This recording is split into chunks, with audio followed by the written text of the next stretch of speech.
할렐루야, 주의 이름으로 환영하고 축복합니다. 2021년 10월 3일 주일 예배의 시간 하나님 앞에 경건함으로 드리기 원합니다. 10월부터 호치민에 조금씩 숨통이 트이는 것 같습니다. 현재까지 내려온 지침에 의하면 10명까지 예배가 가능하고 2차 백신을 접종한 분에 한해서 60명까지 예배가 가능하다고 알려져 왔습니다. 이에 저희 교회는 다음 주 돌아오는 10월 10일부터 대면 예배를 이제 시작하려고 합니다. 오늘까지 여러분 비대면으로 예배 드리시고 다음 주에는 교회에서 함께 예배하며 하나님을 찬양하는 귀한 은혜가 있기를 주의 이름으로 부탁합니다. 우리 하나님께 예배 찬양함으로 예배 가운데 나아갑니다. 나는 아무것도 아닙니다. 하나님 고백하며 이 시간 주님 앞에 우리의 모습을 드러내고 하나님의 은혜를 기대하는 삶으로 나아가게 되시기를 바랍니다. 함께 찬양합니다.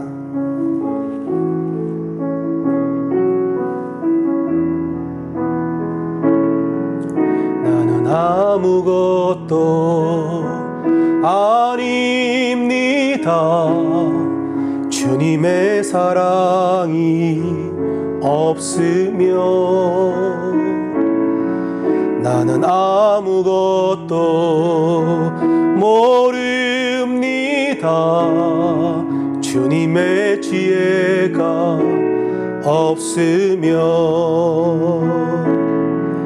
나는 아무것도 못합니다.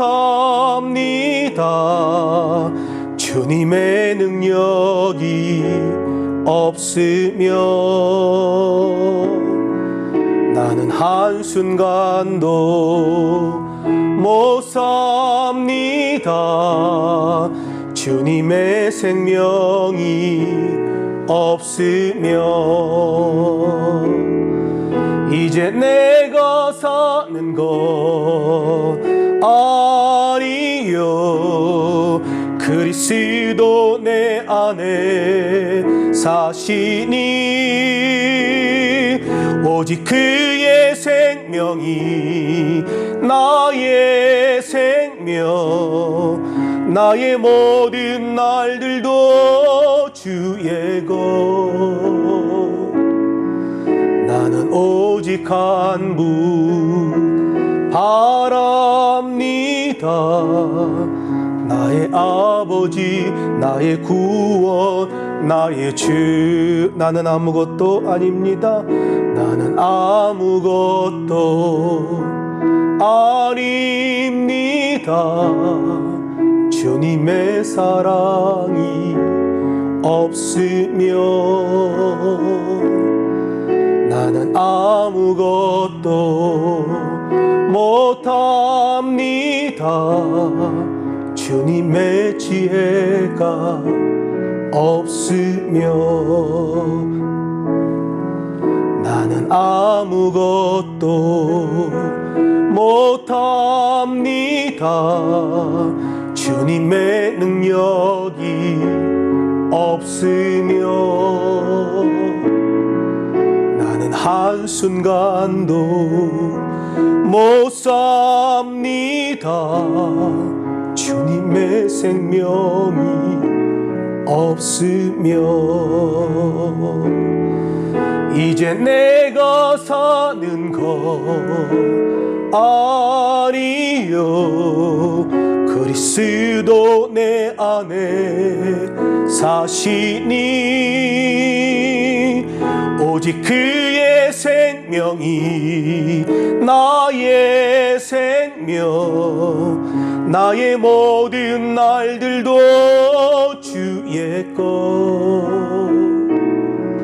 나는 오직 한 분 바랍니다. 나의 아버지 나의 구원 나의 주 나의 힘이신 야훼여 내가 주를 사랑하나이다.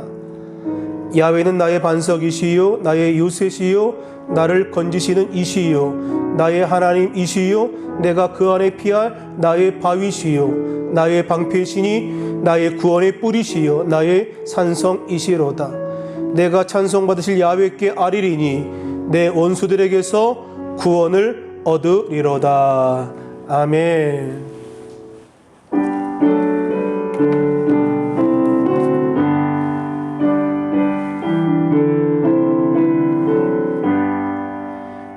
만복의 근원 하나님, 온 백성 찬송 드리고 저 천사여 찬송하세.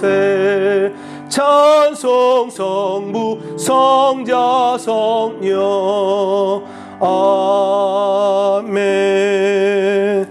전능하사 천지를 만드신 하나님 아버지를 내가 믿사오며 그 외아들 우리 주 예수 그리스도를 믿사오니 이는 성령으로 잉태하사 동정녀 마리아에게 나시고 본디오 빌라도에게 고난을 받으사 십자가에 못 박혀 죽으시고 장사한 지 사흘 만에 죽은 자 가운데서 다시 살아나시며 하늘에 오르사 전능하신 하나님 우편에 앉아 계시다가 저리로서 산자와 죽은 자를 심판하러 오시리라. 성령을 믿사오며 거룩한 공예와 성도가 서로 교통하는 것과 죄를 사하여 주시는 것과 몸이 다시 사는 것과 영원히 사는 것을 믿사옵나이다. 아멘.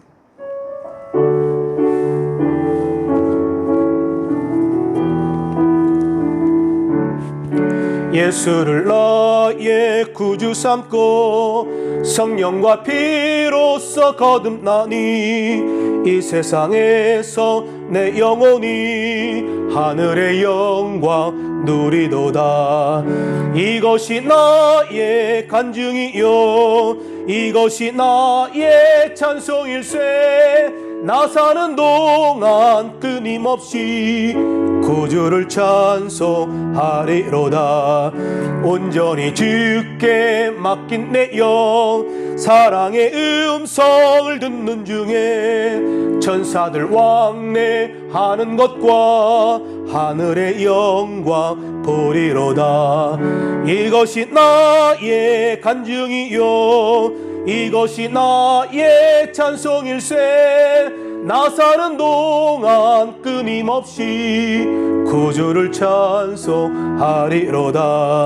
주 안의 기쁨 누림으로 마음의 풍랑이 잔잔하니 세상과 나는 간 곳 없고 구속한 주만 보이도다. 이것이 나의 간증이요 이것이 나의 찬송일세. 나 사는 동안 끊임없이 구주를 찬송하리로다. 아멘. 사랑과 은혜가 무한하신 하나님 아버지, 지난 한 주간 동안도 우리들을 주의 품 안에서 지켜주시고 주의 은혜로 살아가게 하심에 감사를 올려드립니다.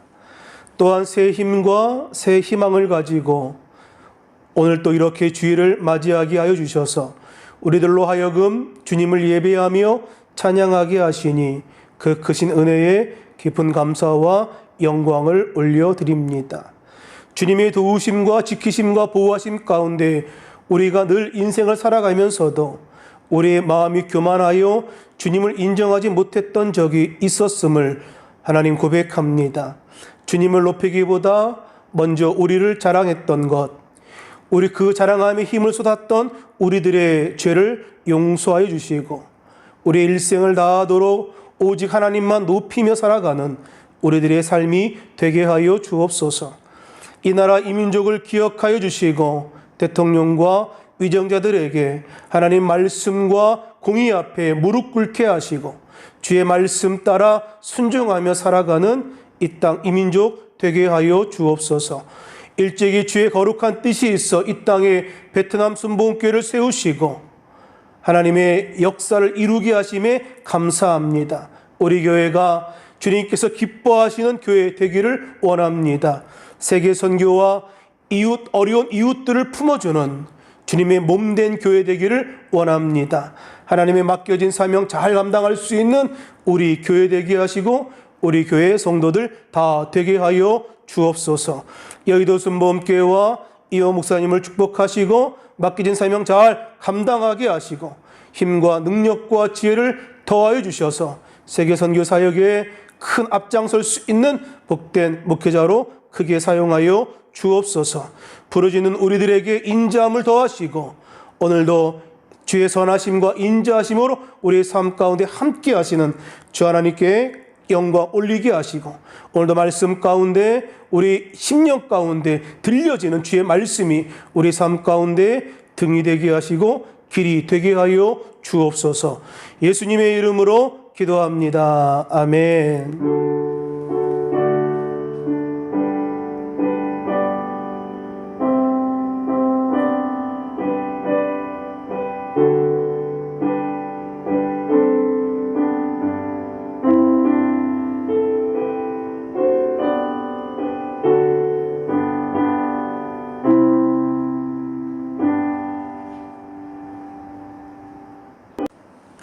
이 시간 은혜 받으신 하나님의 말씀은 마태복음 14장 18절에서 20절까지의 말씀입니다.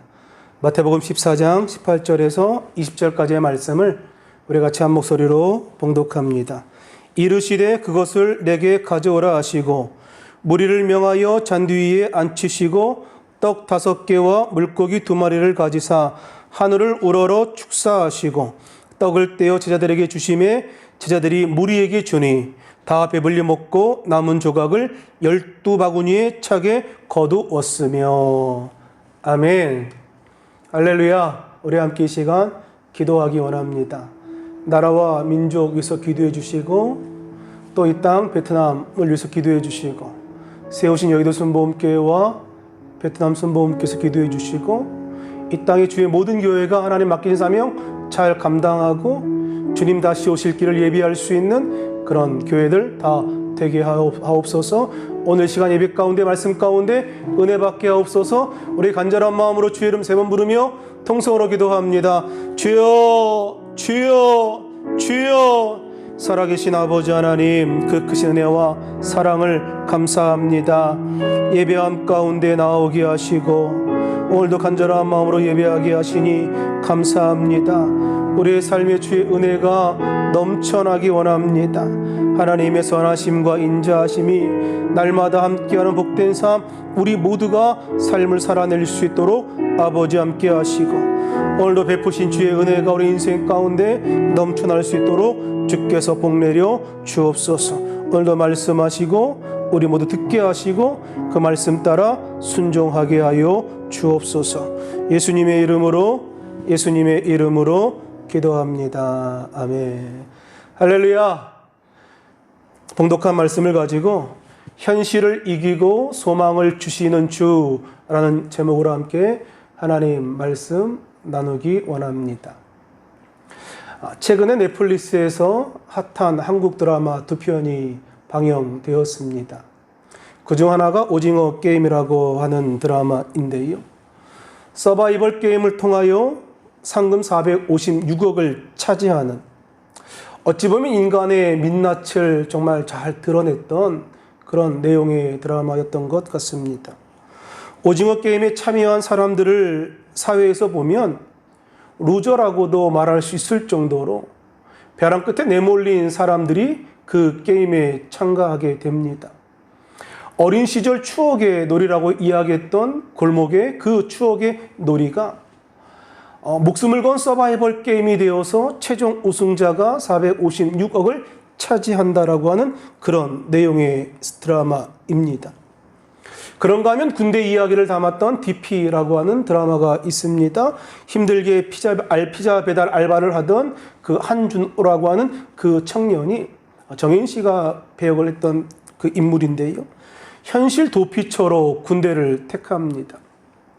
입대와 동시에 진상 고참을 만나게 되고 심한 갈굼을 당하게 됩니다. 그런데 DP 담당이었던 한 중사의 눈에 들어 DP병으로 착출되었고 군대에서 여러 가지 이유로 탈영했던 탈영병들을 잡는 그런 소재의 드라마입니다. 요즘 우리 사회적으로 드러나는 현상 가운데 하나를 꼽으라고 한다면 현실을 회피하고 도피하는 것이 아닌가 생각합니다. 왜 현실에서 이렇게 회피하려고 하고 도피하려고 하는 것일까? 아마도 현실의 문제를 타파할 수 있는 능력이 없음을 알기 때문에 내가 이 어려운 문제 가운데, 이 어려운 현실 가운데 이 문제를 풀어나갈 수 있는 그런 능력이 없기 때문에 많은 이들이 현실을 회피하고 도피하더라라는 거죠. 현실을 피하여 일확천금을 노리며 오징어 게임에 참여했던 그 참가자들처럼 현실의 막막함을 회피하기 위하여 젊은 청년들이 군대를 도피처로 삼아 군대에 입대하는 것처럼 말이죠. 물론 저도 젊은 시절에 현실의 어려움을 삶이 고달파서 군대에 들어갔던 기억도 있습니다. 대중의 폭발적인 관심을 받았던 이 두 드라마가 공통적으로 현실 회피라고 하는, 현실 도피라고 하는 그런 코드의 이야기를 담고 있습니다. 그것이 우리의 삶의 현실과 맞는다라고 생각하니까 팍팍한 그런 현실, 우리의 세계, 그 세계를 바라보며 애처롭기도 하더라는 거예요. 희망을 잃었다라고 하는 것, 끊임없이 삶의 자리 가운데 불안함이 있고 부족함을 느끼고 절망감을 느끼기 때문에 희망이 없다라고 많은 사람들이 이야기하는 것 아닙니까? 많은 사람들이 희망을 발견하지 못할 때에 대안으로 다른 삶을 선택하지만, 현실 도피로 다른 삶을 선택하지만, 우리가 기억할 것은 그곳에서도 우리가 또 맞닥뜨려야 할 현실이 우리를 기다리고 있다라는 거예요. 오늘 말씀을 통하여 예수님께서 우리에게 현실을 회피하고 도피하는 방법을 알려주시는 분이 아니라 현실을 이기고 우리에게 소망을 주시기를 원하시는 분임을 오늘 깨닫게 되시기를 주의 이름으로 축원합니다. 먼저 마태복음 14장 13절 말씀을 우리 같이 함께 봉독합니다. 예수께서 들으시고 배를 타고 떠나사 따로 빈들에 가시니 무리가 듣고 여러 고을로부터 걸어서 따라간지라 라고 말씀합니다. 오늘 13절에 빈들이라고 하는 이 단어를 영어 성경 NIV 성경에는 뭐라고 번역하느냐? solitary place라고 이야기합니다. 즉 혼자만의 장소라는 의미를 갖고 있는 거죠. 쉬운 성경은 혼자 조용한 곳으로 가셨다라고 표현합니다. 예수님께서 자신의 사촌이었고 자신의 길을 예비했던 선지자 침례 요한의 죽음을 들었고 그의 죽은 몸을 제자들이 장사에 따라가는 그 소식을 들으시고 아무도 없는 한적한 곳으로 떠나셨다는 거예요. 의도적으로 그 자리를 피하여 조용한 곳으로 옮기셨다라는 거죠. 그런데 사람들이 예수님이 한적한 곳으로 옮겼다라고 하는 그 소식을 듣고 그 예수님을 따라간 상황이 오늘 본문의 상황인 거예요. 대중들은 자신의 필요에 따라서 따라가기도 하죠. 종종 공인이 된다라고 하는 것, 어찌 보면 자신의 감정에 충실할 권리를 잃어버리는 것이 아닌가 생각합니다. 목회하면서 아마도 이 예수님의 이 상황 더욱더 이해가 되는데요. 우리가 인생을 살아가다 보면 힘들 때가 있고 어려울 때가 있고 슬픈 일을 만날 때가 있지만 아무 일 없다는 듯이 사람들을 만나고 대해야 할 때가 있습니다. 그런가 하면 기쁜 일이 있고 행복한 일이 있고 너무도 그 마음 흐뭇한 일이 있음에도 불구하고 그 기쁨을 함께 나누지 못할 사람들 때문에 참아야 하는 때가 있다는 거예요. 자신의 감정에 충실할 권리를 잃어버리는 것이 아닌가 생각됩니다. 마태복음 14장 14절 말씀을 보니까요. 예수님은 자신을 따라오는 무리들을 바라보시면서 어떤 마음이 들었다라고 표현하는데 14절의 말씀을 우리 같이 함께 봉독합니다. 예수께서 나오사 큰 무리를 보시고 불쌍히 여기사 그 중에 있는 병자를 고쳐주시니라. 예수님에게 어떤 마음이 들었냐? 불쌍히 여겼다라고 이야기합니다. 영어 성경은 이 불쌍히 여겼다라고 한 단어를 compassion이라고 이야기합니다. 즉 다시 말하여 그들의 그 아픔을, 그들의 그 상황을 공감했다라는 거예요. 예수님께서 자신을 따라오는 사람들의 그 아픔을 공감했고 그 마음을 바라보시면서 긍휼히 여기는 마음이 있었다 이야기하는 거예요. 우리가 예수님의 사역을 공간복음 가운데 살펴보다 보면 늘 예수님께서 행하신 놀라운 기적 가운데는 늘 주님의 마음이 있었던 것 같습니다. 그러니 기적이라고 하는 것은 예수님의 능력을 보여주는 것이 아니라 예수님의 아파하는 마음, 긍휼히 여기는 마음, 그리고 자신의 백성을 사랑하는 마음을 보여주는 것은 아닌가 생각됩니다. 그래서 기적이 일어나는 곳에 무엇이 있느냐? 반드시 하나님의 마음이 있는 거예요. 아파하고 긍휼히 여기고 불쌍히 여기는 그 마음, 그리고 하나님의 그 마음뿐만 아니라 그곳에 하나님의 영광이 나타나더라라는 거예요. 예수님이 한적한 곳으로 사람을 피하여 옮겼던 그 장소에 사람들이 몰려들기 시작합니다. 예수님은 그곳에서 말씀을 증거했고 그리고 많은 사람들이 병고침의 은혜를 경험했습니다. 그런데 문제는 사람이 밥으로만 사는 것이 아닌데 밥이 필요한 존재라는 거죠. 지금 상황은 무엇이냐? 무언가 필요함이 있는데 그 필요함을 채울 수 있는 그 능력이 없고 방법이 없으니 참 곤란한 상황이 아닌가 생각됩니다. 이러한 상황 가운데 가장 선택하기 쉬운 것은 무엇이냐? 현실을 회피하는 거죠. 그 문제를 맞닥뜨리는 것이 아니라 피해버리는 것이 가장 손쉽게 선택할 수 있는 방법 아닙니까? 제자들은 말합니다. 사람들을 다 내어보내서 마을에서 음식을 사 먹게 하십시다 라고 제자들이 이야기합니다. 15절 같이 함께 봉독합니다. 저녁이 되매 제자들이 나와 이르되 이곳은 빈들이요 때도 이미 저물었으니 무리를 보내어 마을에 들어가 먹을 것을 사 먹게 하소서라고 예수님에게 말씀하고 있는 거예요. 예수님은 현실을 회피하고자 저들에게 직접 가서 먹을 것을 사 먹게 하는 것이 좋겠다라고 이야기했는데요. 예수님은 뭐라고 이야기하느냐? 너희가 먹을 것을 주라고 명령합니다. 16절 같이 함께 봉독합니다. 예수께서 이르시되 갈 것 없다. 너희가 먹을 것을 주라. 그런데 현실적으로 이 문제를 제자들이 풀어낼 수 있는 문제가 아닌 거예요.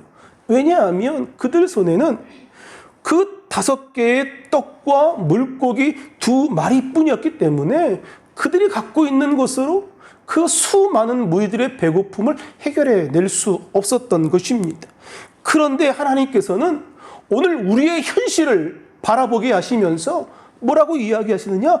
그것을 가지고 오라고 말씀하시는 거예요. 18절을 함께 봉독할까요? 이르시되 그것을 내게 가져오라. 우리 인생 가운데 우리가 곤란한 상황을 만날 때가 있습니다. 그 곤란한 상황을 우리가 해결할 수 있는 능력이 없을 때가 있습니다. 그리고 그 곤란한 상황을 아파하시고 긍휼히 여기시는 하나님의 마음이 있다면 오늘 기적이 일어날 수 있는 최적의 조건이 형성된 것 아닙니까? 곤란한 문제를 만났고 우리 해결할 능력이 없고 그 문제를 바라보시면서 아파하시고 긍휼히 여기시는 주의 마음이 있다면 오늘 그곳에 하나님의 역사가 일어나고 그곳에 하나님의 능력이 나타나게 되더라라는 거예요. 예수님께서 우리에게 무언가를 명령하실 때는 반드시 의도가 있습니다. 한적한 곳에서 말씀을 마치시고 사람들을 돌려보내도 될 일인데 굳이 왜 이곳에서 사람들을 먹이라고 명령하셨을까? 그 상황에는 의도가 있다라는 거죠. 그러니 우리 삶 가운데 불합리한 명령이 하나님의 그 말씀이 우리 삶 가운데 받아들이기 힘든 말씀이 떨어진다 할지라도 왜라고 묻기보다는 오늘 이 일을 통한 하나님의 섭리를 먼저 생각하는 것이 우선적으로 되어져야 한다라는 거예요. 왜냐하면 그 일을 통하여 하나님의 영광이 드러날 것이기 때문입니다. 우리는 이해할 수 없지만 우리는 알 수 없지만 하나님의 말씀하심 가운데 하나님의 역사가 나타나더라라고 하는 것, 오늘 그 은혜를 우리 모두가 다 경험케 되시기를 주의 이름으로 축원합니다. 하나님께서 이스라엘 백성들을 출애굽하시는 과정을 보면 놀라운 기적의 연속 아닙니까? 그런데 당시 애굽과 이스라엘의 구도 속에서 그 상황을 살펴본다면 어떻게 이것이 가능한 일일까라고 생각될 수밖에 없는 거예요. 그리고 기적을 행하신 하나님의 방법을 보면 너무 이해하기 힘든 부분들이 많이 있지요. 왜 광야에서 40년을 헤매게 하셨을까? 광야의 시간 가운데 많은 기적들을 이스라엘 백성들이 경험했습니다만 그런 기적 없어도 일주일 정도만 가면 가나안에 들어갈 수 있는데 그러면 너무 좋은 일인데 왜 하나님은 40년 동안 이스라엘 백성들을 광야 생활 가운데 머물게 하셨을까? 중요한 것은 이스라엘 백성들이 출애굽하여 광야에 발을 내디뎠던 그 순간 하나님이 구름 기둥과 불 기둥으로 인도함을 받아 광야의 깊숙한 곳에 들어간 그 순간 왜라고 묻기보다는 어떻게 우리가 이 과정을 통과할 것인가, 어떻게 하나님과 동행하며 이 길을 걸어갈 것인가를 생각해 봐야 한다라는 거예요. 이스라엘 백성들이 가나안을 앞에 두고 요단강을 건넜습니다. 느보산 위에서 모세가 죽음을 당합니다. 여리고성을 무너뜨리는 일들을 경험하며 이스라엘 백성들이 깨닫는 거예요. 왜 하나님께서 40년이라고 하는 그 긴 세월을 우리 가운데 허락하셨는지 말이죠. 왜 광야에서 만나와 메추라기로 우리를 먹이셨는지 말입니다. 사실 직선으로 이스라엘 백성을 인도하셨다면 굳이 광야에서 만나와 메추라기로 먹이실 필요가 없었는데 말이죠. 어찌 보면 오늘 말씀의 이 기적이 이런 상황 아닌가 생각합니다.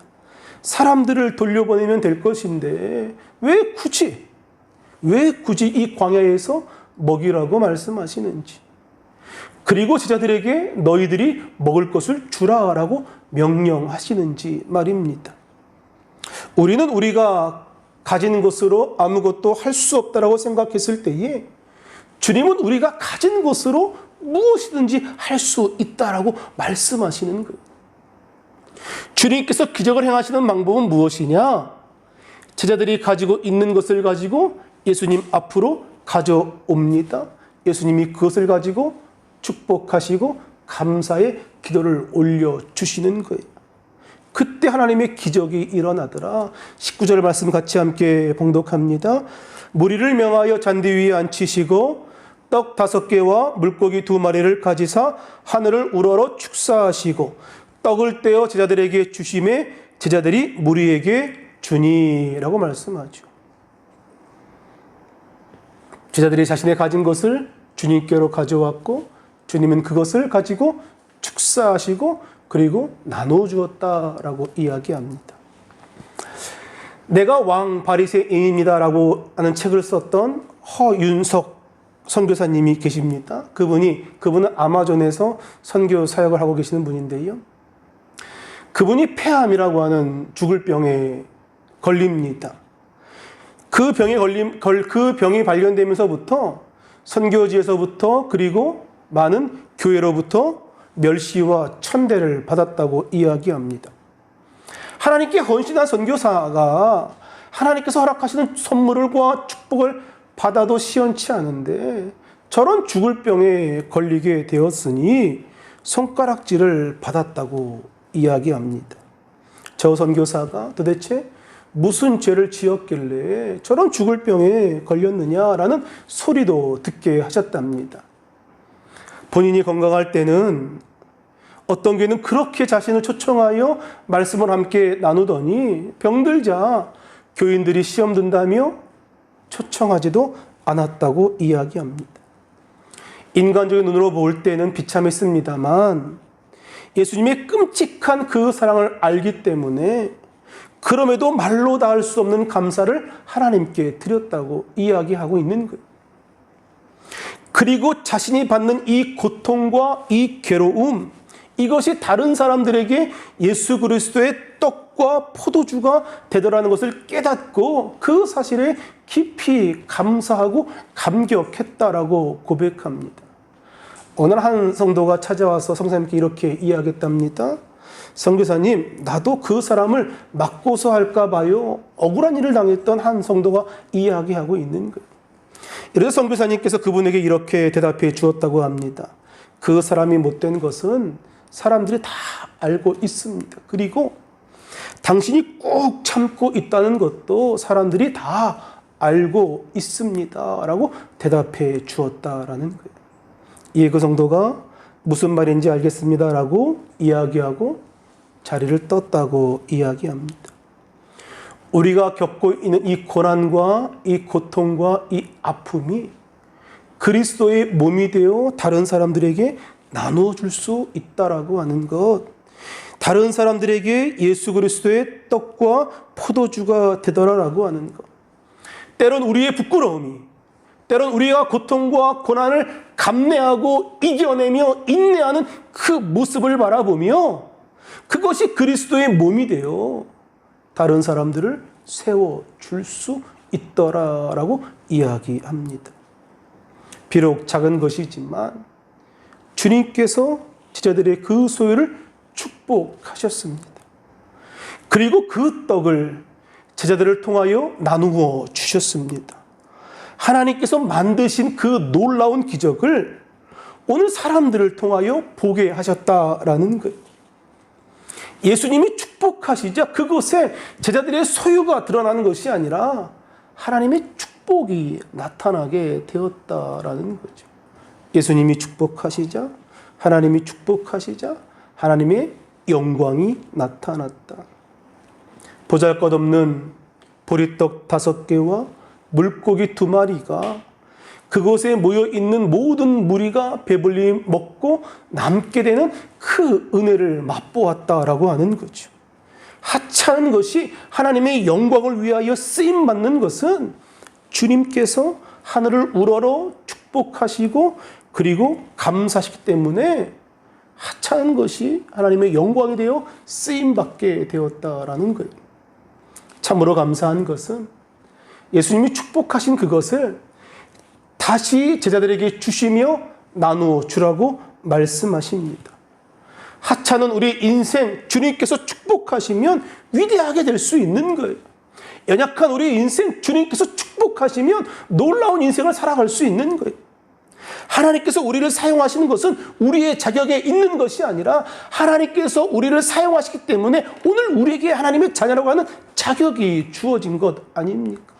내가 자격이 있어서 하나님께 쓰임받는 것이 아니라 하나님께서 그럼에도 불구하고 우리를 사용하셔서 오늘 우리에게 자격이 주어지고 자녀라고 하는 그 이름이 주어지고 그리스도인이라고 하는 그 이름이 주어지게 되는 거예요.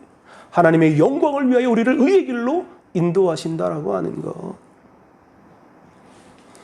오늘 우리는 우리가 가진 것을 가지고 아무리 생각해봐도 도저히 계산이 나오지 않을 때가 있습니다.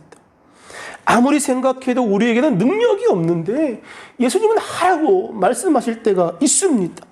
그런데 중요한 것은 우리가 가진 것을 가지고 가진 것의 한계를 가지고 오늘 주님 앞에 하소연하는 것이 아니라 그 한계를 가지고 주님 앞에 나아가면 예수님이 축복하시고 하늘의 영광을 보게 하시고 하나님의 축복을 보게 하신다라는 거예요.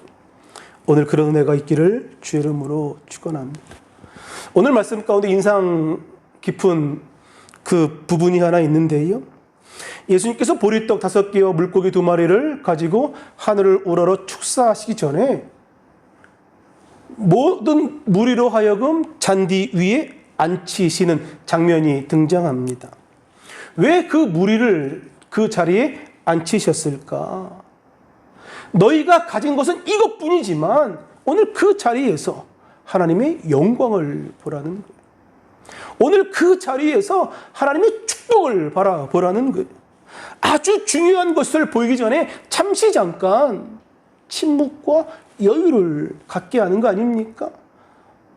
시상식에서 1등을 발표하기 전에 막 드럼을 치고 긴장을 고조시키는 것처럼 뭔가 클라이막스의 어떤 그런 그 상황을 표현하기 위하여 그 무리에 앉히셨던 것 아닙니까?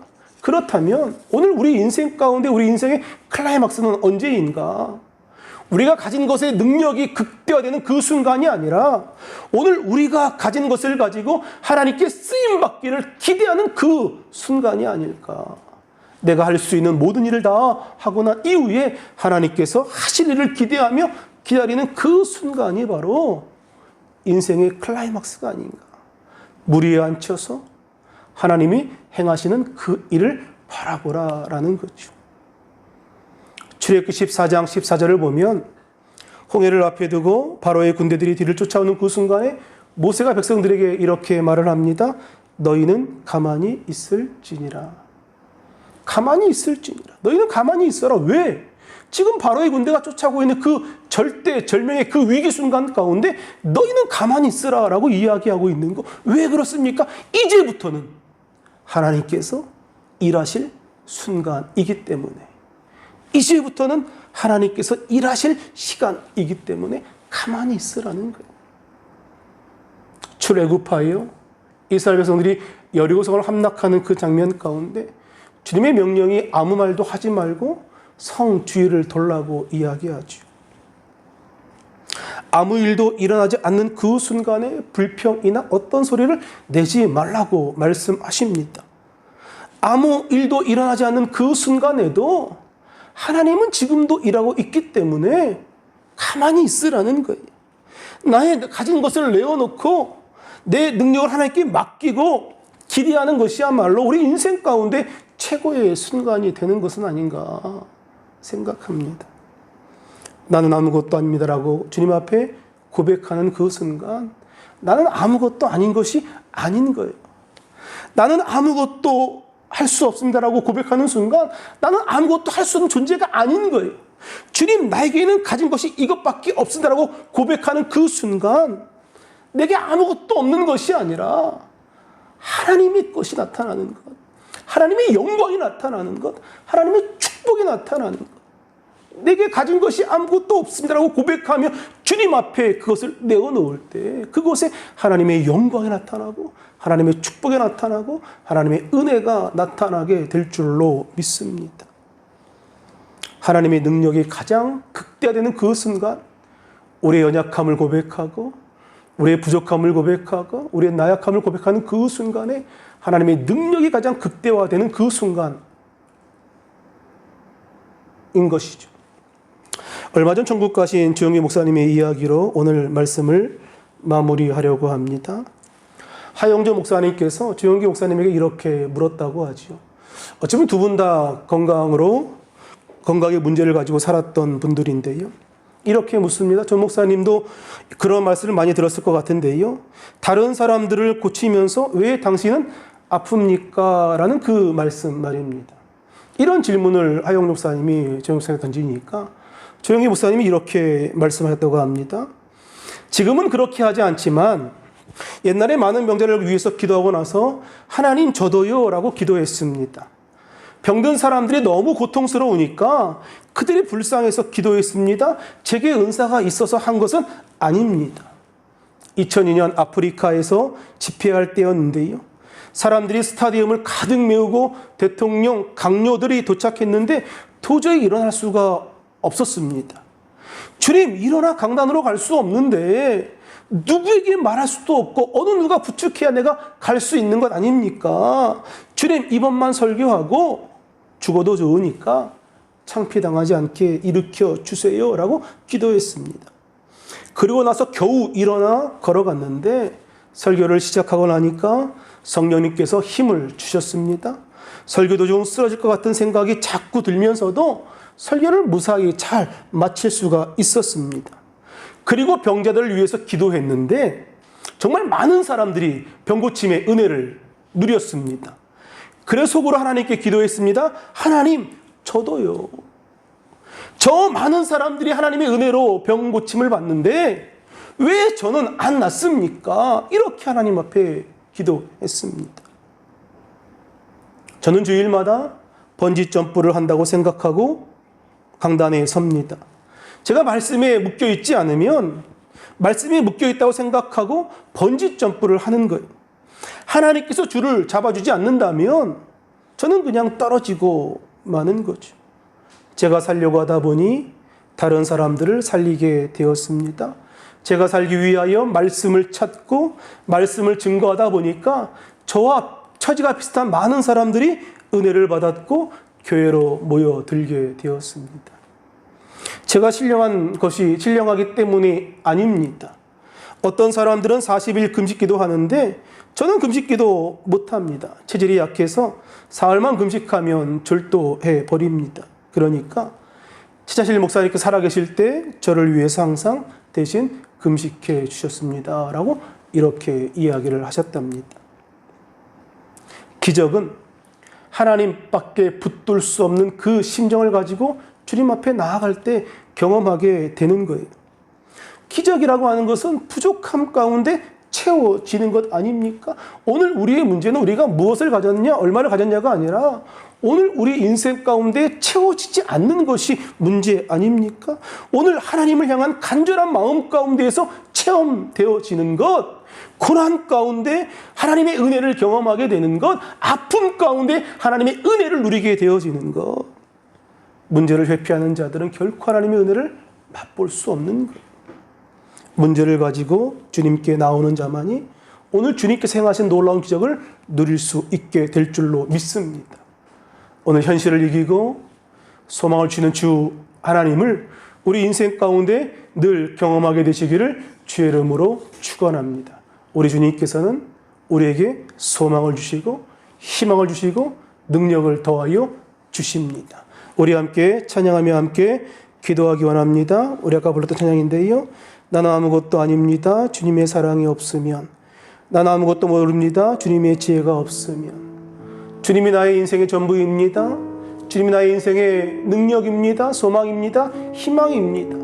주님이 나와 함께 하시면 능히 하지 못할 일이 없습니다. 하나님의 능력이 나의 삶 가운데 나타나기 원합니다. 오늘 오병이의 기적이 현실의 어려움을 이기고 소망을 주는 주 하나님의 은혜가 우리 인생 가운데 넘쳐나게 되시기를 기대하며 간절한 마음으로 시간 함께 찬양하며 기도하는 시간 갖겠습니다. 나는 아무것도 아닙니다. 주님 앞에 우리 자신을 고백합니다.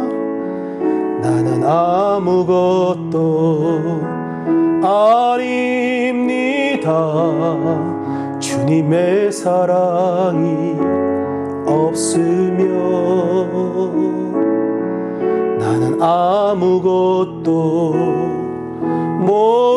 모릅니다.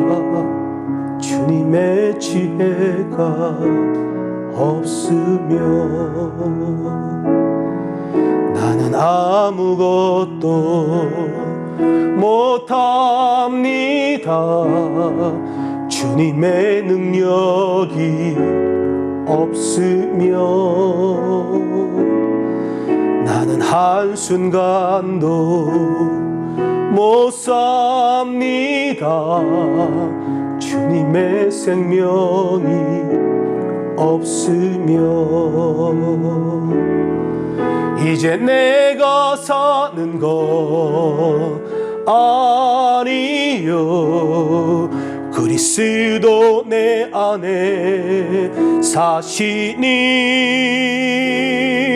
오직 그의 생명이 나의 생명 오의 모든 날들도 주의 것 나는 오직 한 분 바랍니다.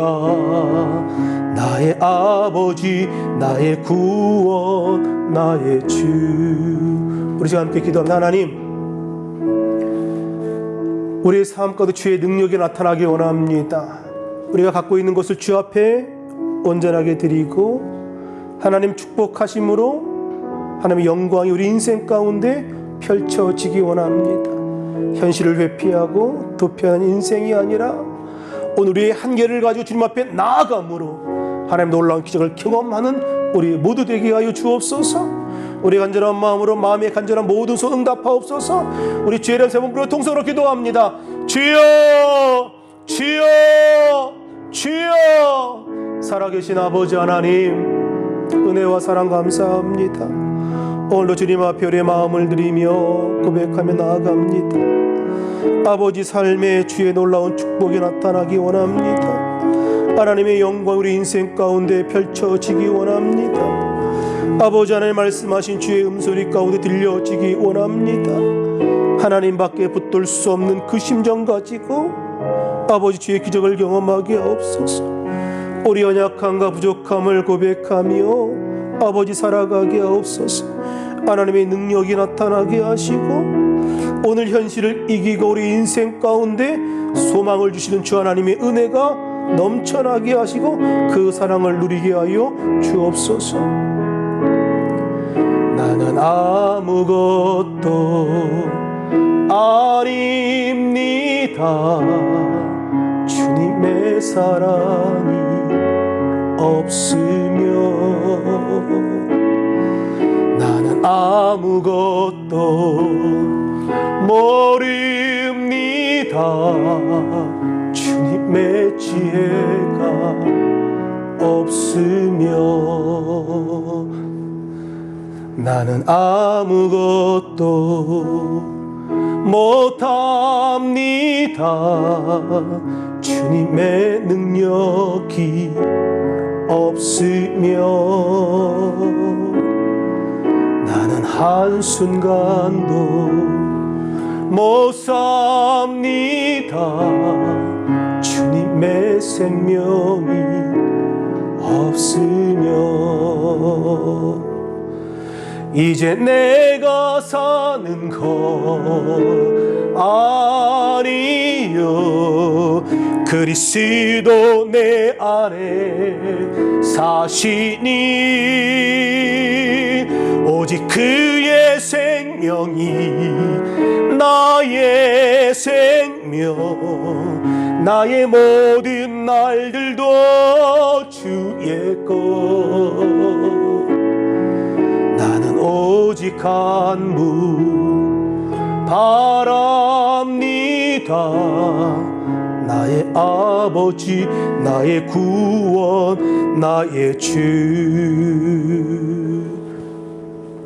아픔은 아픈 곳에 믿음으로 손고 기도하고 마음에 서 있는 분 가슴 얹고 기도합니다. 살아계신 아버지 하나님, 오늘의 인생 가운데 우리가 아무것도 아님을 고백하고 주의 사랑과 능력이 없으면 우리 인생 가운데 아무것도 아님을 주 앞에 고백합니다.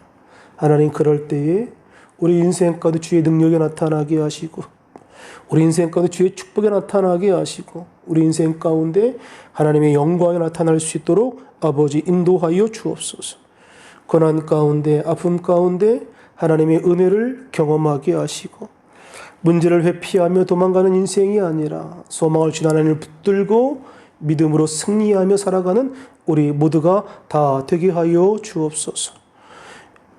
이 시간 우리 가정을 주님 축복하여 주시고 또한 직장과 사업장과 삶의 터전 위에 하나님의 영광 하나님의 은혜가 넘쳐나기 원합니다. 하나님의 풍성하신 주의 축복이 우리의 가정과 직장과 사업장과 삶의 자리 가운데 가득 넘쳐나게 하시고 기도하는 모든 기도 제목들마다 아름답게 응답하시는 주의 은혜가 있게 하여 주옵소서. 자녀들을 축복하셔서 이 땅 가운데 머리 되고 위에 있는 삶 살아가게 하시고 하나님의 영광에 쓰임받는 믿음의 거룩한 아들, 딸 되게 하여 주옵소서. 이 시간 믿음으로 앞서고 기도합니다. 너희가 주님께서 지게 맞음으로 너희가 나음을 입었다 하신 주님, 오늘 주의 말씀 의지하여 믿음으로 선포합니다. 나사렛 예수 그리스도 이름으로 명하노니 육체의 모든 질병은 떠나갈지어다. 육체의 모든 질병은 떠나가라. 육체의 모든 질병은 묶음으로 떠나갈지어다. 두통과 불면증은 깨끗게 고침받을지어다. 관절염과 고혈압과 심장병은 깨끗게 치료될지어다. 각성, 악성, 저항과 암병은 떠나가라. 당뇨와 병은 깨끗게 치료받을지어다. 피부병과 골다공증은 치료될지어다. 건강의 모든 문제가 사라지게 하시고 늘 강건함 가운데 하나님께 영광 돌리는 우리들의 삶이 되게 하여 주옵소서. 오늘 믿고 간구한 모든 기도 제목 위에 하나님 아름답게 응답하여 주시고 기도하는 모든 소원들마다 주께서 축복하여 주옵소서. 예수님의 이름으로 기도합니다. 아멘. 잠시 고개를 숙이시고 제 말에 귀를 기울여 주시기 바랍니다. 난 아직 예수님 믿지 않습니다. 타락했습니다. 내게 아직 구원의 확신이 없습니다 하신 분이 있다면 오늘 조용히 자리에서 일어서 주시기 바랍니다. 여러분이 담대하게 일어나 일생을 주께 맡기면 하나님이 그 인생을 책임져 주십니다. 내 것이라 말씀하시고 인생의 모든 여정 순간순간들을 지켜주실 겁니다.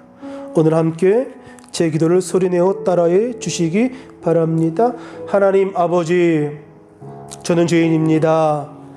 어디에서 와서 왜 살며 어디로 가는지 알지 못하고 방황하며 살았습니다. 저의 죄를 위하여 십자가에서 죽으시고 부활하신 예수님을 제 구주로 모셔드립니다. 저는 하나님의 자녀가 되었습니다. 지금부터 영원토록 주님과 함께 살겠습니다. 예수님의 이름으로 기도드립니다. 아멘. 할렐루야. 주님 하여 축복합니다. 준비한 예물 정성 주님 앞에 올려드립니다. 살아계신 아버지 하나님, 은혜와 사랑을 감사합니다. 오늘 주님 앞에 감사함으로 귀한 예물 드리기 원합니다. 우리의 생각과 마음과 손길을 주장하여 주옵소서. 주님 기뻐 받으시는 귀한 예물 드리게 하여 주옵소서. 예수님의 이름으로 기도합니다. 아멘.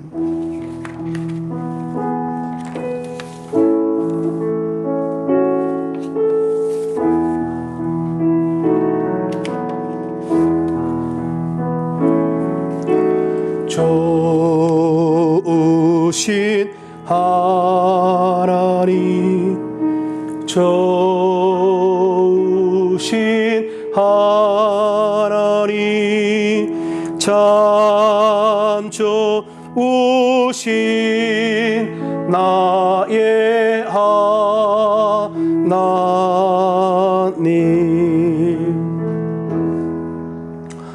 교회 소식을 말씀드립니다. 광고사항이 있는데요. 잘 들으시고 숙지했으면 좋겠습니다. 호치민 지시령에 의해서 우리 교회 예배 안내를 해드리려고 합니다.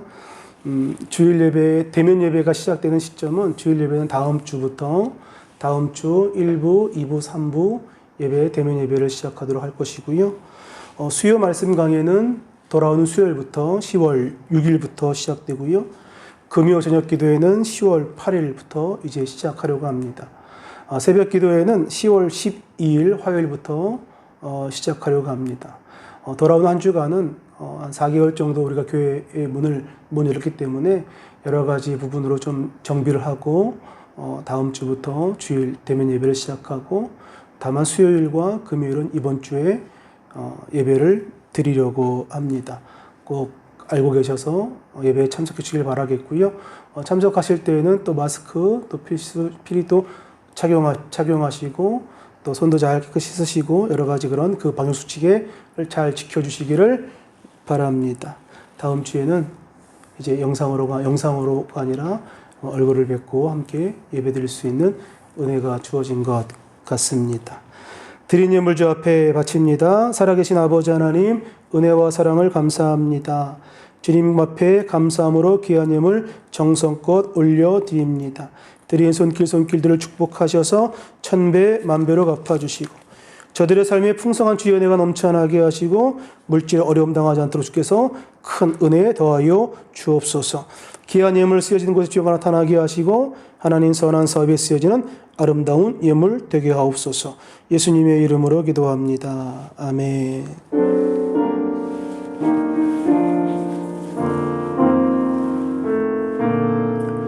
하늘에 계신 아버지 이름 거룩하사 주님 나라 임하시고 뜻이 이루어지이다. 일용할 양식 주시고 우리들의 큰 죄 다 용서하옵시고 또 시험에 들게 마시고 악에서 구원하소서. 되게 주의 나라 주의 권세 주의 영광 영원히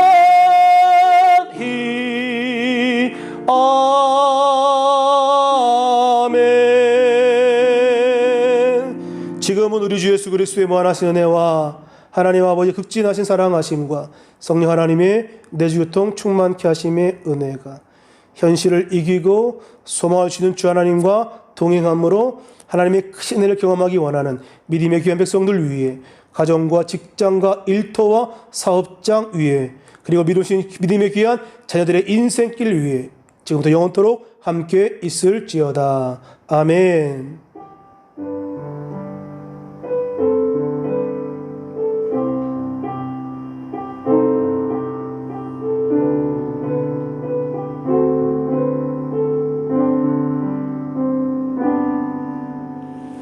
할렐루야. 하나님께 영광의 박수 올려드리며 감사합니다. 다음 주에는 교회에서 뵙도록 하겠습니다. 고맙습니다. 할렐루야.